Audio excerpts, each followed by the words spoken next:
So as you know, I taught Indian cooking for years and years. So I have a lot of experience for what goes on at home to prepare these dishes. And I'm here to make it a little more easy. So better than Takeout Tikka Masala.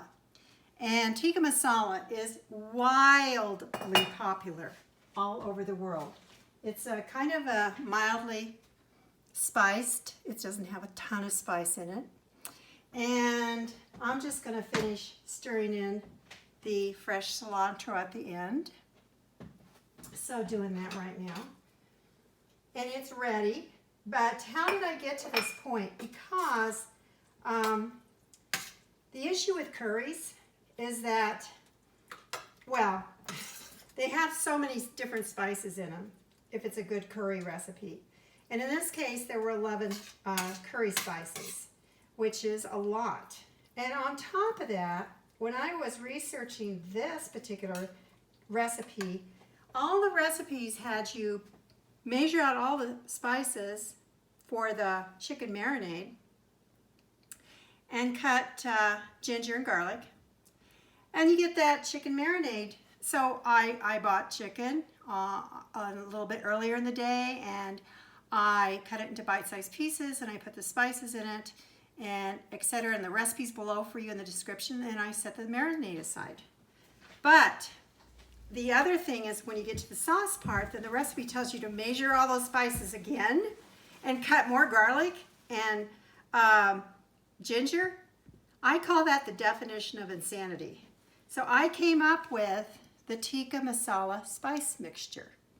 And if you make this, which has 11 spices in it, you only have to do this in order to prepare your chicken marinade, dip it in, and get out a tablespoon. And then when you go to do the sauce, you dip it in and get out a tablespoon. And what I did is I made quantities so that you have a double batch. You'll have this extra on hand for the next time you make tikka masala. And as always, the key thing is that I don't keep spices over a year, so you start with fresh spices. You're going to have a great product that's going to last for a while. And this is a lot of measuring, but it's like a teaspoon, and then a teaspoon of this, and then a teaspoon of this. So isn't that a great activity for somebody who's 5 years old? I think they could handle it. Just set the jars there and keep an eye on them. So anybody in the house under 21 can help with this spice thing. So if this is done beforehand or a day ahead, you're so ahead of the game. I am not kidding you. I started this 40 minutes ago, but I had the chicken marinating, and that's and then I had the spice mixture. So what this is cream and the chicken, and I've got some rice to go with it, and so what is in the sauce? So this is the key thing, is you've already got the spice mixture made, so the sauce is going to have chicken, yogurt, garlic, ginger, oil, butter, onion, some crushed tomatoes from a can, cream, brown sugar, cilantro. Hey, how many of these ingredients do you typically have on hand? A lot of you have 3/4 of these on hand at all times. You maybe only had to run out to get chicken and cream to make this.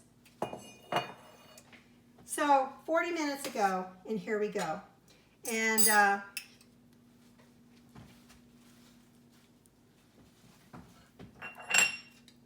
so this dish is exotic, it's creamy, and who knows at the restaurant, you know, any shortcuts they might have taken. This is not a shortcut. This is something you could serve to anybody, and they would be so thrilled.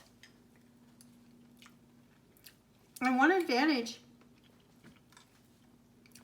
is that I know many of you have to go out to an Indian restaurant just for the tikka masala because you've got to have it. This means you can try other things on the menu now. So please subscribe. The recipe's below. This is Get Real in the Kitchen with Deanna Olson. One take from Denver. See you next time.